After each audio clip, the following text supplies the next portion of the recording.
지난 연휴 기간 동안 여러분 어떻게 지내셨습니까? 저희 연휴 기간은 저희 가족이 이제 영화를 한 편 보았습니다. 저희 가족 5명 중에 가장 연장자와 가장 어린 자의 나이 차가 40살이 넘기 때문에 뭘 볼까 고민하다가 결국 디즈니의 고전 애니메이션인 알라딘을 보았습니다. 알라딘. 다 한번 보셨죠? 옛날 영화입니다. 여러분 스토리는 아시겠지만 주인공 알라딘은 이 자스민 공주를 사랑했지만 나라법이 공주는 왕자만 결혼할 수 있다는 법이 있었습니다. 근데 천신만고 끝에 알라딘은 마법의 램프 요정인 지니의 도움으로 이제 꿈을 이루는 듯 했습니다. 그러나 악한 마법사 자파의 방해로 모든 것이 다 수포로 돌아가 버렸습니다. 이제 알라딘에게는 소원 딱 하나만 남아있는 상태였습니다. 그 소원 하나 가지고 왕자가 되게 해주세요 라고 하면 결혼의 꿈을 이룰 수가 있었죠. 그러나 그때 알라딘은 영화사의 길이 남을 명대사를 남깁니다. 자, 그대로 읽겠습니다. 자스민을 향해, 자스민, 당신을 사랑하지만 왕자 행세를 할 수는 없소. 그러면서 지니에게 이렇게 말합니다. 지니, 너의 자유가 내 소원이야. 지니, 넌 자유야. 알라딘은 자신의 마지막 소원을 친구의 자유로 선택을 했습니다. 자신의 꿈을 포기했죠. 그러자 지니가 너무 기뻐 당장 세상 구경을 떠나겠다고 막 춤을 춥니다. 그때 알라딘은 지니에게 말합니다. 지니, 네가 보고 싶을 거야. 그때 지니가 이렇게 말합니다. 나도. 그러나 누가 뭐래도 알라딘, 너는 내게 왕자님이야.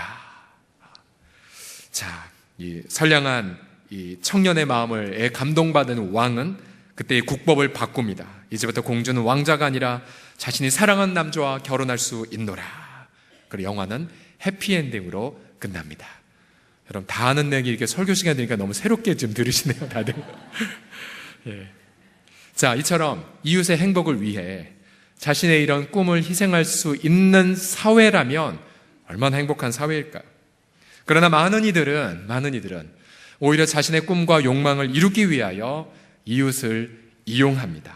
우리 직장인들이 그렇게 많이 직장의 삶을 통하여 스트레스를 받는 이유가 무엇입니까? 그것은 정말 나의 이웃 행복을 위하여 이웃을 마구 이용하는 사람들, 혹은 나도 때로는 그러한 삶 속에 그런 문화에 동조하기 때문에 그렇게 많이 지쳐서 주일날 오고 있는 것 아닙니까? 또 가끔은 성도들도 교회에서조차 정말로 세상과 똑같은 그런 관계들을 경험하여 더 큰 상처를 받을 때도 혹은 줄 때도 있습니다. 2000년 전 로마 제국에는 아예 인간 대접을 받지 못하는 수많은 노예들이 있었습니다. 수천만 명의 노예들이 있었죠. 그래서 주인들은 자신들의 편리나 또 자신들의 욕망을 위하여 노예들을 이용할 뿐이었습니다. 그런데 오늘 본문에 있는 이 오네시모는 아마 주인 빌레몬에게 금전적 손해를 끼치고 도망을 간 노예였습니다. 그런데 이 오네시모가 바울을 만났고 바울을 통하여 예수님의 십자가와 부활에 대한 소식을 전해봤습니다. 그리고 그가 마음을 열어 예수 그리스도를 구주와 주님으로 영접했죠. 그런데 그가 바울을 통해서 놀라운 것을 경험합니다. 그것은 바울이 자신을 쓸모없는 노예로 대하는 것이 아니라 쓸모 많은 형제요 가족으로 대했다는 사실이죠. 바울은 빌레몬에게 이렇게 말합니다. 내가 옥중에서 복음으로 낳은 나의 아들 오네시모. 이 오네시모는 새로운 인간관계를 부활의 복음 안에서 경험합니다. 그리고 이제 바울은 오네시모에게 부탁하여 그가 피해를 끼쳤던 옛 주인 빌레몬에게 돌아가라고 그렇게 편지를 보냅니다. 그러면서 옛 주인 빌레몬에게 그 옛날에 노예였던 오네시모를 용서하고 그리고 모든 금전적 피해는 내가 갚을 테니 이제 그를 더 이상 노예가 아니라 자유를 주어 형제로 인정해달라는 내용이 오늘 빌레몬서의 내용입니다. 자, 부활을 체험한 이들의 인간관계는 너무나도 큰 변화를 지금 보여주고 있죠. 그러면 오늘 본문을 통하여서 우리 예수 그리스도의 십자가와 부활은 과연 인간의 관계들을 어떻게 변화시켜 갔을까요? 우리가 이 부분 함께 나눠봅시다. 예수님의 부활, 인간의 관계를 어떻게 변화시켰냐면 첫 번째로 계급 의식에 있는 분들을 형제 의식에 있는 사람으로 바꾸어 갑니다. 함께 다 같이 읽겠습니다. 계급의식에서 형제의식으로 시작. 계급의식에서 형제의식으로. 16절을 보시게 되면 바울이 빌레몬에게 이렇게 부탁합니다. 이후로는 이 오네시모를 노예와 같이 대하지 말고 노예 이상으로 형제로, 그것도 사랑받고 있는 형제로 두어달라, 대해달라라고 부탁합니다. 그 당시 로마 제국 사회에서 노예를 더 이상 노예로 부르지 않는 것, 또 노예를 형제로 대하는 것, 더 나아가 노예를 사랑받고 있는 형제로 대하는 것 자체가 혁명적 발상이었습니다. 이처럼 형제의식은 신약성경에 가득합니다. 오늘 빌레몬서만을 보더라도 1절을 보게 되면 바울은 빌레몬에게 이렇게 말합니다. 우리의 사랑을 받는 자요, 우리의 동역자 빌레몬이요. 또 17절에 보게 되면 그러므로 빌레몬 네가 나를 친구로 동역자로 안다면 이 노예를, 오네시모를 나를 대접하듯 대접해달라고 부탁하죠. 20절에도 바울은 다시 빌레몬에게 오 형제여, 나로 주 안에서 너로 말미암아 기쁨을 얻게 해달라고 고백합니다. 이처럼 그리스도의 부활을 체험한 이들은 계급의식이 아니라 형제의식으로 충만했습니다. 어떻게 이런 형제의식을 가질 수가 있을까요? 바로 그 해답은 바울이 빌레몬에게 부탁했던 호칭, 사랑받는 형제, 이 사랑받는 이라는 단어에 숨어 있습니다. 이 사랑받는 이라는 단어는 히라보로 아가페토스, 즉 사랑을 받는 이라는 뜻을 갖고 있는데요. 두 가지 용례가 있습니다. 하나는 하나님 아버지가 독생성자 예수 그리스도를 무조건적으로 사랑하고 기뻐하셨다라는 것에서 사용됩니다. 누가복음 3장 22절 보시면 너는 내 사랑하는 아들이라 내가 너를 기뻐한다고 말했습니다. 두 번째 용례는 아브라함이 아들 이삭을 바칠 때에 하나님이 아브라함에게 창세기 22장 이렇게 말씀했죠. 네 아들, 네 사랑하는 너의 독자 이삭을 데리고 번제로 바치라. 물론 하나님은 아브라함의 믿음만 받으시고 그 아들 대신에 바로 다른 양을 희생제물로 바치게 하셨죠. 훗날 하나님은 당신의 사랑하는 독생성자 예수님을 십자가 제단에 내어 주심으로 바로 하나님의 이 마음을 우리에게 드러내셨습니다. 사랑받는 형제들 두 가지죠. 하나, 하나님의 절대적이고도 무조건적인 사랑을 그도 받고 있기 때문에, 또한 예수님의 나를 위해 생명을 바치셨듯 하나님의 그를 위해서도 자신의 아들을 바치셨기에 우리는 형제가 되었습니다. 믿으십니까? 그래서 우리의 내면 속에서 우리는 그 사랑 앞에 어떤 누구도 차별이 없습니다. 왜냐하면 나도 하나님께 소중하지만 내 옆에 있는 지체들도 하나님께 너무나도 소중한 사랑받는 이들이기 때문입니다. 우리 옆 사람 보며 이렇게 고백하겠습니다. 당신도 사랑을 받고 있습니다라고 해 시작. 당신도 사랑을 받고 있습니다. 마포 합정동에 있는 양화진의 선교사 묘원 가운데에 하디라는 선교사님, 하디 선교사님의 두 딸이 묻혀 있는 묘가 있습니다. 이 하디 선교사님은 1903년 원산에서 선교사님들과의 기도 모임에서 공개적으로 자신의 죄를 이렇게 고백했습니다. 우선 서영 선교사로서 자기 안에는 민족적인 우월감을 회개했습니다. 또 하나님의 능력을 의지하기보다는 자신의 어떤 의술과 능력을 의지한 자만심을 실토했고요. 또 끝으로 한국인들을 미개하고 무식한 민족으로 생각했던 교만을 고백했습니다. 여러분, 솔직히 우리도 어떤 우리나라보다 좀 더 열등한 나라로 가면은 알게 모르게 우리에게 이런 어떤 자만감, 또 어떤 우월감, 아니면 깔보는 경멸감들이 스며들지 않습니까? 근데 하디 선교사님이 이러한 마음, 이런 솔직한 마음을 주 앞에 토로하고 공개적인 죄의 용서를 구하자 그것이 기폭점이 되어 이른바 원산 대부흥의 운동이 일어나게 되었습니다. 그러면서 그로부터 4년 후에 평양에서 1907년도에 똑같이 공개적으로 죄를 자백하고 또 성경 말씀을 그렇게 사모하고 또 말씀을 전도하는 이른바 평양 영적 대각성 부흥 운동에 한복판에 쓰임받는 선교사님이 되셨습니다. 결국은 이처럼 형제 의식의 회복은 건강한 교회가 되는 바로 첫 출발점이 되는 것이죠. 우리가 이전에 우리는 임직 헌신 예배를 드렸습니다. 50명의 지체들이 장로와 안소집사, 권사를 세워졌습니다. 근데 외부 인사 몇 분이 제게 축하드립니다라는 말을 했습니다. 물론 어떤 의미로 제게 그 말을 했는지 이해는 됐지만, 그러나 제 속엔 이러한 생각이 자꾸만 들었습니다. 이게 과연 축하받을 일일까? 오히려 이 지체들은 선교사들처럼 한 영혼을 섬기기 위하여 파송을 받는 자리인데, 축하보단 정말로 기도해 주겠습니다라는 말이 적당하지 않을까 하는 생각이 계속해서 들었습니다. 왜냐하면 교회 직분은 결코 계급이 아니기 때문에 그렇습니다. 오히려 사랑받고 있는 지체들을 섬기는 섬김의 자리일 뿐이기 때문입니다. 믿으십니까? 그래서 혹시 여러분 이 자리에서 누군가를 생각을 할 때에 그가 사랑받는 지체보다는 저 지체는 심판받았으면 좋겠다라고 혹시 여러분 생각을 하는 분들이 있습니까? 그러나 그때마다 하나님이 그 도 사랑에서 무조건적으로 그를 사랑하시고, 또 하나님이 그 도 사랑하셔서 자신의 독생자를 주셨다는 것을 여러분 믿으십시오. 그 하나님의 사랑을 받아보는 순간 우리 내면 가운데에 없어졌던 의식, 바로 형제, 자매 의식이 일어나게 될 것입니다.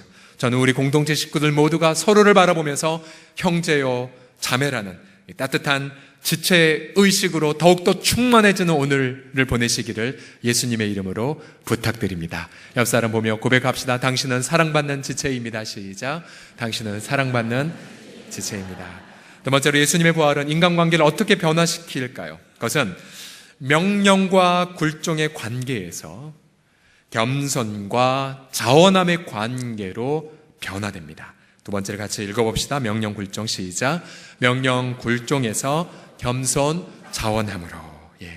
그 당시에 바울은 노인이었고 그리고 사도이며 복음 때문에 고생한 분이었습니다. 그 정도 위치면 이런 선한 일, 즉 노예를 형제로 대해달라는 이 선한 일에 대하여 마음껏 명령 내릴 수 있었죠. 그러나 사도 바울은 이 편지에 명령을 내리지 않습니다.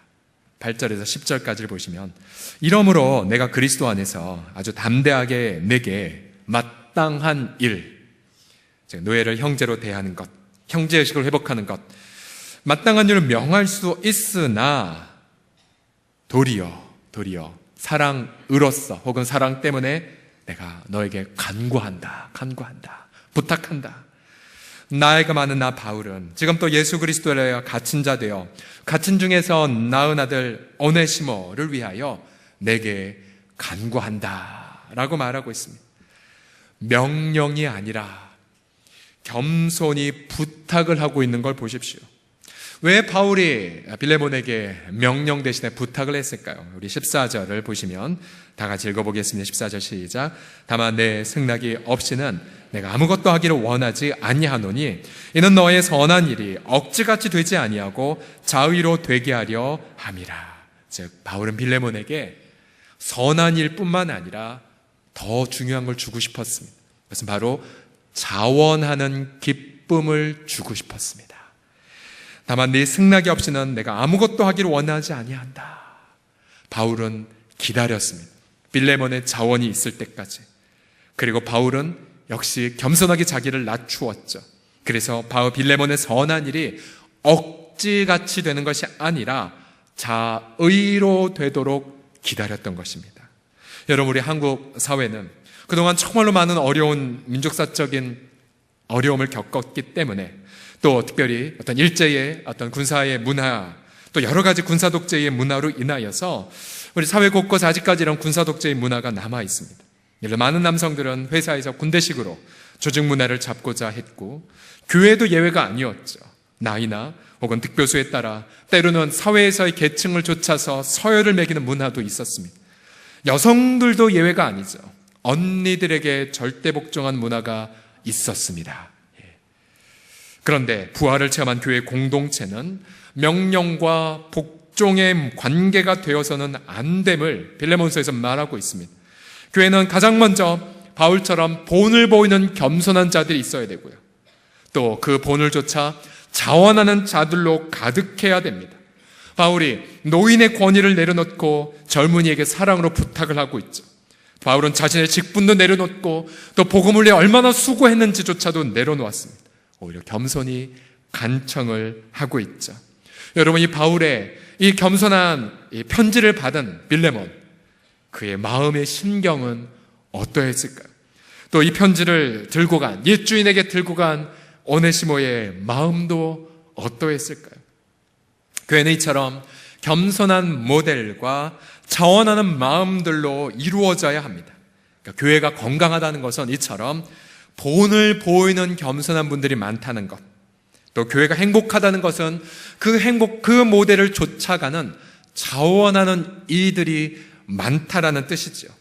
헌금 생활도 마찬가지입니다. 우리가 작년에 고린도후서를 통해서 보았지만 사도 바울은 언제나 헌금을 어떤 신기루와 같은 희망을 제시해서 작정하게 한다든지 아니면 어떤 강압과 압박을 통해서 결코 작정시키지 않았습니다. 언제나 사도 바울이 이렇게 고백했죠. 내게는 모든 것이 풍성하노라. 하나님의 영광의 풍성함을 좇아 우리 모든 필요를 채우신 하나님을 찬양했죠. 결코 사람들에게 손을 놓지 않았습니다. 다른 어떤 것도 하지 않았죠. 그러면서 오직 자원함으로 자신을 먼저 즐거이 드리고 기쁨 속에 헌금을 넘치도록 그렇게 모델을 보여주었습니다. 저는 우리 공동체 안에 여러 가지 부분에 있어서 이처럼 자원함의 기쁨이 더욱더 넘쳐나기를 예수님의 이름으로 축복합니다. 우리 지난 5월 어린이날 휴일이었습니다. 우리 홍성 윈드 오케스트라 단원들이 이른 새벽 악기 등을 챙겨서 이 경상북도 안동에 있는 성좌 마을에 다녀왔습니다. 이곳은 이제 나환자들, 음성 나환자들의 공동체가 이제 있는 곳인데요. 우리 김대란 선생님의 아버지 목사님께서 오랫동안 사역하는 곳이기도 합니다. 이분들이 이제 가서 함께 예배를 드리고 또 우리 어르신들을 위로하고 갔다 오신 분들의 여러 이야기를 들었습니다. 예를 들어 어르신들 손가락도 하나도 없는데도 불구하고 정말 기쁨으로 박수치는 모습을 보고 그 광경을 보고 우리 단원들이 더 눈물로 감동을 받았다는 이야기들을 들었습니다. 그러면서 저분들이 정말로 우리들의 모습 앞에 너무 감동을 받고 부러워했다는 이야기도 들었습니다. 여러분, 누가 이분들에게 휴일 반납하고 저 멀리 봉사활동 다녀라고 명령했을까요? 저는 명령한 적 없습니다. 그저 주님 사랑에 감동되어 자신을 기쁨으로 바쳤을 뿐이죠. 자원의 기쁨 때문입니다. 여러분, 시간상 일일이 다 말은 나누지 못하지만 또 우리 성가대원들이라든지 또 우리 찬양팀이라든지 또 우리 다음 세대 교사들, 또 사랑반 섬김이 장수대학 교사들, 새가족 교사나 또 주차봉사팀이나 안내팀이나 또 오늘 이 아름다운 꽃을 장식한 우리 성화팀 등등 모든 분들 명령 받고 하신 분들이 한 분도 없으십니다. 또 고백합니다. 교회에서 월급 주지도 않습니다. 그냥 자원함으로 자신을 기쁨으로 주 앞에 바쳤을 뿐이지요. 여러분, 우리는 세상살이에 왜 지칠까요? 그것은 세상에 가면 돈을 줘야 움직인다든지 아니면 뭔가 강압을 해야 움직이는 사람들 뿐이죠. 또 인간관계가 수단이 되어져서 나도 그저 수단이 되고 그래서 우리는 세상살이에 지치는 것 아니겠습니까? 근데 반대로 교회 공동체는 왜 우리가 쉼을 누릴까요? 그것은 이곳에 오면 자발적으로 자기를 헌신하는 분들이 많기 때문에, 또 인간관계가 수단이 아니라 그저 목적으로 대하는 일들이 많기 때문에 우리는 이곳에서 쉼을 누리고 안식을 누립니다. 쉼과 안식의 공동체를 우리에게 세워주신 주님, 또 그런 공동체를 인도하시는 그 주님을 찬양합니다. 더욱더 우리 공동체의 자원의 기쁨이 갑절로 넘쳐나는 우리 모두가 되기를 주님의 이름으로 간절히 부탁드립니다. 다 같이 고백하겠습니다. 제가 자원하겠습니다. 시작. 마지막으로 예수님의 부활은 인간관계를 어떻게 변화시키냐면요, 그저 평범한 집에서 교회를 품은 가정으로 변화시켜 주십니다. 교회를 품은 가정, 교회를 품은 가정.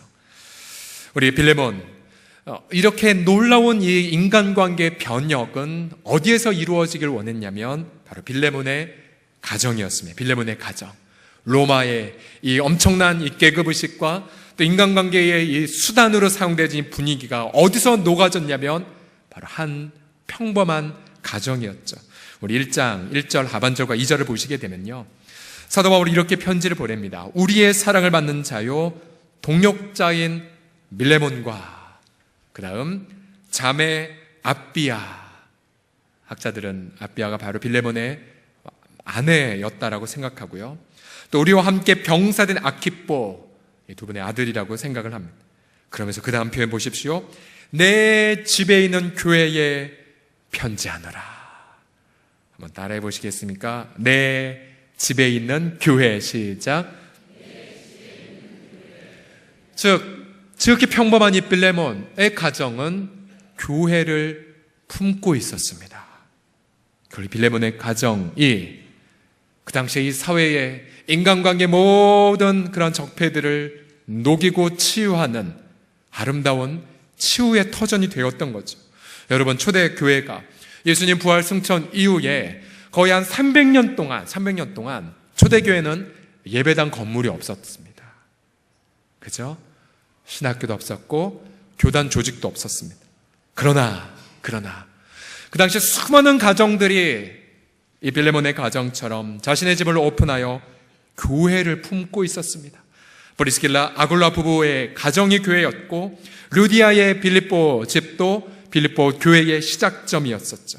이처럼 가정이 교회를 품자 그 가정은 수많은 인간관계를 부활시키는 부활의 장소였습니다. 결국 가정은 사회를 변혁시키는 천국이 되었고, 그래서 결국 로마 제국 전체 사회가 변혁이 된 것 아닙니까?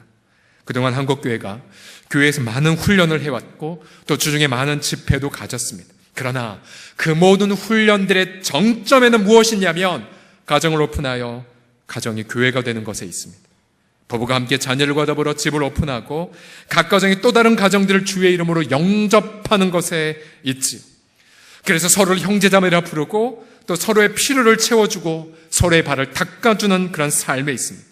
우리의 어린 자녀들은 서로 간에 함께 모여서 고학년 자녀들이 나이 어린 자녀들을 섬기고 책임지는 법을 배우죠. 그래서 학교에서 경원, 왕따, 서열, 문화가 치유를 받습니다. 또 우리 많은 남성들이 그저 무조건적으로 자신의 모든 마음들을 받아주는 이 가정 모임을 통하여 약육강식에 지친 그 고통이 치유를 경험하게 되죠. 여러분, 휴스턴 서울교회 최영기 목사님이 쓴 가정교회에 대한 이 책, 여러분 꼭 한번 일독해 보십시오. 가정교회에서 길을 찾다. 최영기 목사님이 휴스턴의 이민교회에 부임할 당시에 이민교회는 상당히 냉랭했고 사부노열 분열되어 있었습니다. 그러나 이 교회는 역시 성경대로 자신의 가정을 오픈하여 각 가정들마다 교회를 품기 시작했습니다. 여러분, 가정 오픈하는 게 얼마나 어렵습니까? 부부 간의 관계를 오픈하는 것, 또 자신의 가정을 오픈할 때마다 여러분 언제나 뭘 느끼냐면 그동안 우리 가정이 하나님의 임재를 쌓았는가, 아니면 세상 사람들처럼 돈이나 명예나 아니면 아이들이 입시를 쌓았는가, 그게 다 드러나게 돼요.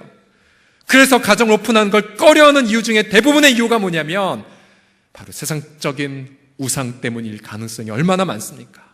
부부관계도 마찬가지이죠. 부부가 함께 손을 붙잡고 투명하게 기도 제목 나누지 못하는 것, 부모 자녀들이 기도 제목 나누지 못하는 것, 그럴수록 여러분 그저 주일날 교회 와서 예배드리고 봉사하는 걸로 대처하고자 하죠. 그런 우리 가정 안에 거하신 성령 하나님은 우리 모든 마음의 심사들 다 보고 계십니다. 여러분의 가정들은 어떠하십니까? 정말 하나님의 임재가 넘쳐나는 교회 모임이 되고 있습니까? 아니면 아직까지도 문을 굳게 걸어 잠그고 있는, 그래서 그 안에 온갖 썩고 그리고 온갖 그런 냄새나는 우상들이 가득한 그러한 곳입니까? 이 휴스턴 서울교회가 또 처음에 그랬었지만, 그러나 하나둘씩 용기를 내어 자신의 가정을 오픈하고 가정 안에서 함께 가정들끼리 모여 함께 예배를 드리고 하자 놀라운 변화가 일어났습니다.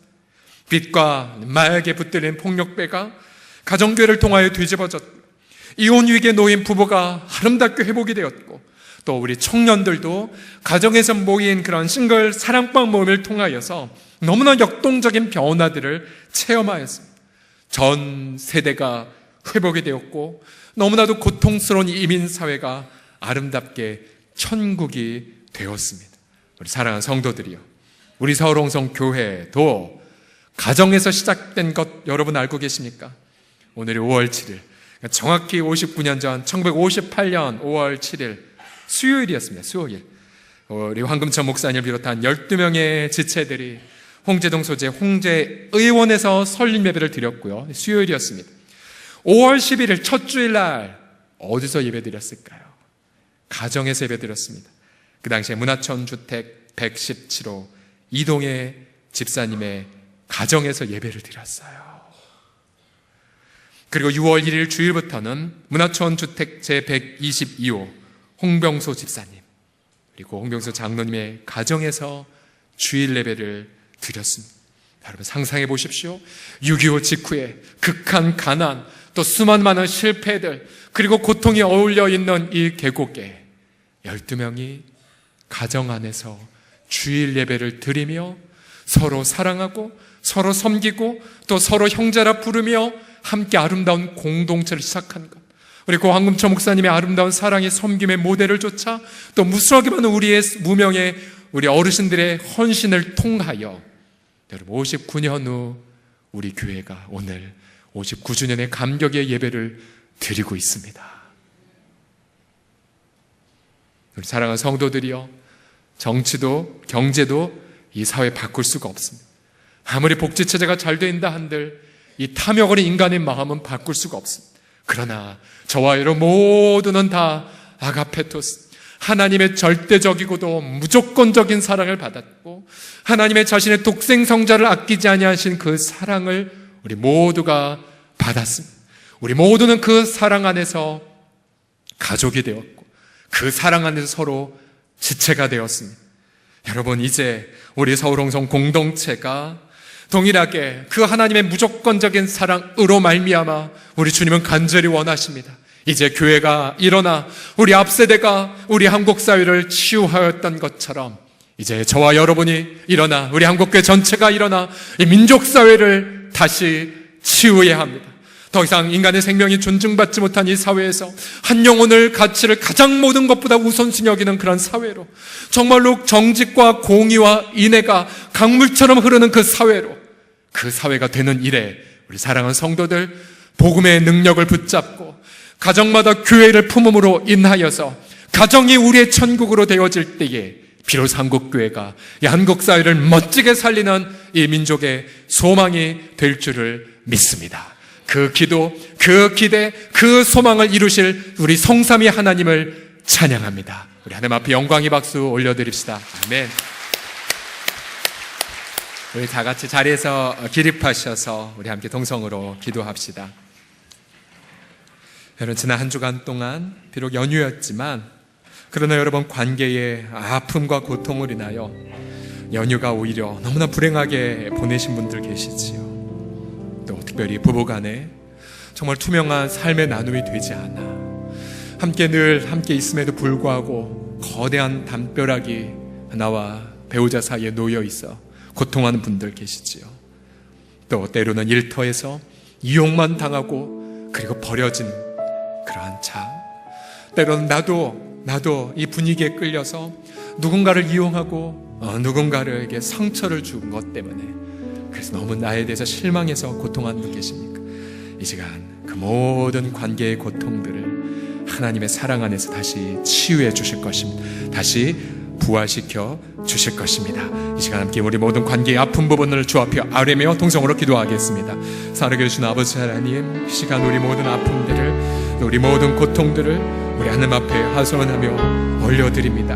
하나님, 정말로 가장 어려운 것 바로 인간 관계일진데 아버지 하나님이여, 우리 모든 부부들의 그런 관계들 속에 아버지 하나님의 그 사랑의 부활이 임하게 하여 주십시오. 또한 아버지 하나님, 우리 성도들의 관계에 오고 아픔이 있다면 아버지 하나님의 그 물붓듯이 부어주시는 절대적인 그 사랑 안에서 온전한 치유와 온전한 회복을 주여 경험하게 하여 주십시오. 다시는 아버지 하나님 그렇게 나의 과거의 편견으로 상대편을 차별하지 말게 하여 주시고, 하나님 아버지 나의 중심 속에서조차 아버지 하나님 하나님의 사랑받는 지체요 나의 동역자라는 의식 회복되게 하여 주셔서 아버지 우리 모든 지체들을 향하여 형제요 자매라고 그렇게 고백하며 따스한 겸손한 삶의 모델로 자원의 기쁨과 아름다운 헌신만이 넘쳐나는 우리 공동체가 되어지게 하여 주십시오. 우리 각 가정들 붙잡아 주셔서 아버지 아름다운 그런 치유를 경험하는 우리 모두가 되게 하여 주시옵소서. 이제 한 가지 더 기도할 때에 우리 감사의 고백을 드립시다. 하나님 59년 전 우리 아버지 어머니들의 희생과 헌신으로 또 그 열악한 시대에 자신의 가정을 기쁨으로 오픈함으로 교회를 품은 가정들 때문에 오늘날 우리가 이러한 은혜를 누리게 되었습니다. 너무나 소중한 우리 선조들의 귀한 믿음의 유산을 주신 것 앞에 감사를 드립시다. 황구지 목사님과 그 헌신했던 세대들, 홍성계 목사님과 또 헌신했던 세대들, 또 이근수 원로 목사님과 헌신했던 그 세대들의 희생으로 우리가 오늘 이렇게 아름다운 은혜를 누리기에 이제 감사의 고백과 더불어 결단의 기도 드립시다. 하나님, 그럼 우리도 우리 다음 세대에 본을 끼치게 해주세요. 우리도 모델되게 해주세요. 우리 사회를 치유하게 해주세요. 함께 감사와 결단의 고백 함께 동성으로 드립시다. 아버지 하나님이여, 이 시간에 기도하며 앙망하나이다. 하나님 너무 감사해요. 귀한 영적 유산들이 가득한 이 공동체 아버지 하나님과 함께 가족이 되게 하심을 찬미합니다. 하나님, 교회를 품은 가정들, 아버지 교회를 품은 이 가정들로 인하여서 우리 모두가 아름다운 분복을 누렸던 것처럼 이제 아버지 우리도 아버지 사회를 향하여 또 우리 다음 세대들을 향한 우리 청년 공동체와 또 우리 주일학 그 다음 세대들을 향하여 동일하게 아버지 하나님의 아름다운 본을 끼치는 겸손한 바울과 같은 인생을 살게 하여 주셔서 아버지 저들로 정말로 아버지의 청년 공동체 1,000명의 아버지 하나님의 여호수아 공동체가 되어지며 정말 아버지 하나님의 순결하고 탁월한 다음 세대들을 품어 나아가는 아버지 아름다운 우리의 또 다른 믿음의 조상들이 되어지도록 성령 하나님 우리와 날마다 동행하여 주시옵소서.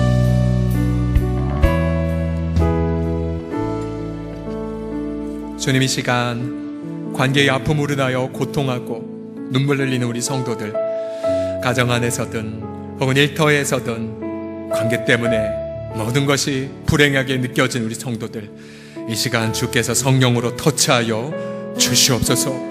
아버지 하나님의 그 아들 독생 성자의 그 피 묻은 손으로 어루만져 주시옵소서.